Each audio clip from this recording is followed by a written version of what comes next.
Përshëndetje të nderuar zonja dhe zotrinj, ja ku po ritakohemi sërish së bashku me mua Trona Lilin, për të ndarë me ju ditën e sotme rrëfimin e radhës. Një rrëfim që në fakt më ka befasuar. Pyetja që unë ja bëj vetes kur lexoj ngjarje të këtilla, them sa të forta dhe sa të guximshme janë nënat shqiptare. Nënat shqiptare nga historiku kemi mësuar që kanë kaluar tmerret më të mëdha të jetës, kanë kaluar vuajtjet më të mëdha të jetës, kanë kaluar trishtimet më të mëdha të jetës. Dhe historia që sot do të ndaj me ju, flet pikërisht për këtë gjë. Flet pikërisht për tmerrin, për dhunën, për atë lodhjen e madhe shpirtërore që kjo grua ka kaluar. Lëre që ka patur një dhunë të tmerrshme, por edhe burri i saj, imagjinoni ku ka arritur, ja ka prerë edhe këmbën. Rrëfimin e ka shkruar vajza e saj, e cila tregon tmerrin që ka kaluar në familje. Askush nuk e dinte çfarë ndodhte pas asaj dere të vjetër ngjyrë kafe. Nga jashtë shtëpia jon dukej si të gjitha të tjerat. Dritare të vogla, perde të vjetra dhe një obor krejtësisht i heshtur. Por brenda saj çdo natë fshihej frika. Unë isha fëmijë kur mësova se heshtja mund të jetë më e fortë se ulërima. Babai im ishte një njeri që të gjithë e përshëndesnin. Punëtor, i fortë dhe gjithmonë ishte me kokën lart. Askush nuk e imagjinonte se po ai njeri sa po mbyllej dera e shtëpisë, shndrohej krejtësisht në një njeri tjetër.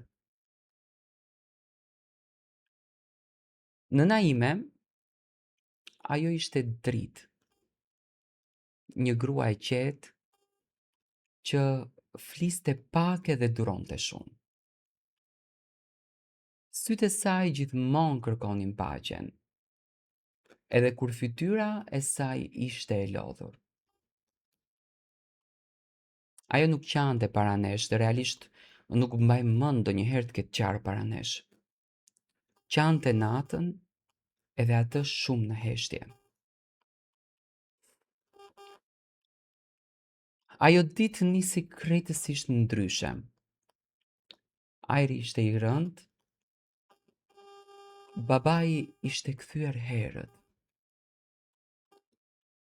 Mbaj mend që zëri i babait u ngrit.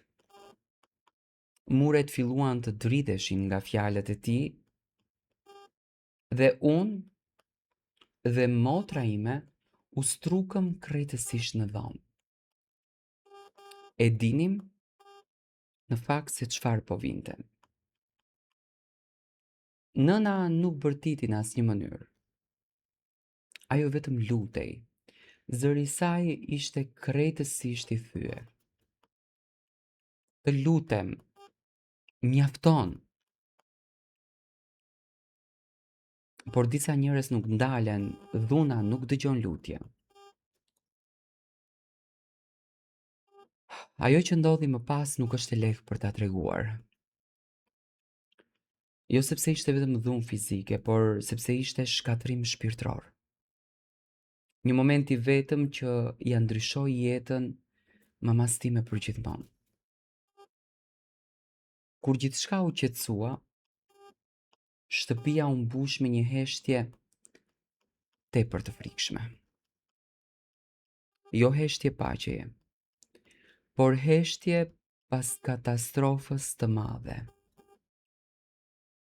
Nëna ime ishte e gjallë, por jeta e saj nuk do të ishte në asnjë mënyrë e njëjta. Sot ajo është sakate. Trupi i saj mban plak që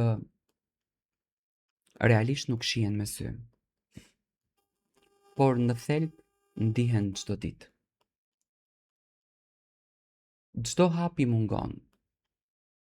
Çdo mëngjes i kujton atë se çfarë ajo humbi. Babi, ai nuk jeton më. Jeta e tij përfundoi shpejt.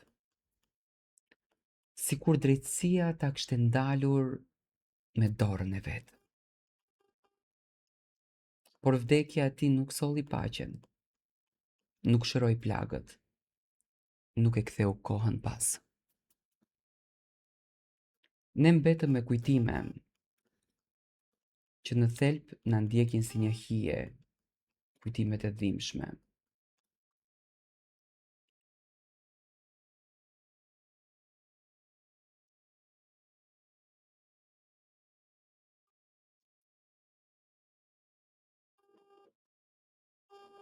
Me pyetje që nuk kanë asnjë lloj përgjigje. Me fajin që vetëm fëmijët nuk duhet ta mbajnë kurrë. Nëna ime sot buzëqesh shumë rrallë, por kur e bën, është buzëqeshja e fortë, buzëqeshja e një gruaje që mbijetoi ferin, që jeton për ne, që nuk u dorëzua edhe pse i morën në thelb gjithçka. Kjo histori nuk është për të merr, është për të kujtuar, për të thënë se dhuna nuk është private. Se heshtja vret, se pas shumë dyerve të mbyllura ka njerëz që po shkatërrohen ngadalë. Ju që e dëgjuat këtë rrëfim dhe mendoni se është vetëm një rrëfim, më besoni gaboheni. Është realitet për shumë njerëz. Dhe ndoshta duke e treguar, dikush do të shpëtoj para se të jetë vonë. Në fakt është shumë e vështirë kur i lexon këto rrëfimet sepse thjesht je duke e parë edhe skenën përpara syve të tu. E thash në fillim që nënat shqiptare janë heroina, sepse kanë kaluar tmerre. Dhe e dini se çfarë ka ndodhur te kjo gruaja? Kësaj grua si është prerë këmba nga bashkëshorti i saj, dhe në atë kohë, që domethënë nuk është kohë shumë e vjetër, familja e kanë thënë mos e denonco se ka qenë turp, buri të denoncohet. Dhe kjo grua në atë gjendje ka vazhduar prap i ka rritur fëmijët, ka ndërtuar jetën e saj aq sa ka mundur. Dhe është munduar që të bën familjen të lumtur. Edhe sa duhet nënat shqiptare të vuajnë, edhe sa duhet nënat shqiptare të heqin keq, sepse ka edhe në ditën e sotme, për t'i treguar botës që janë nënat më të mrekullueshme që durojnë gjithçka vetëm për fëmijët. Ju lutem, dashuroni nënat, duani gratë, sepse nënat tona kanë vuajtur më shumë se çdo qenie ndoshta në këtë botë.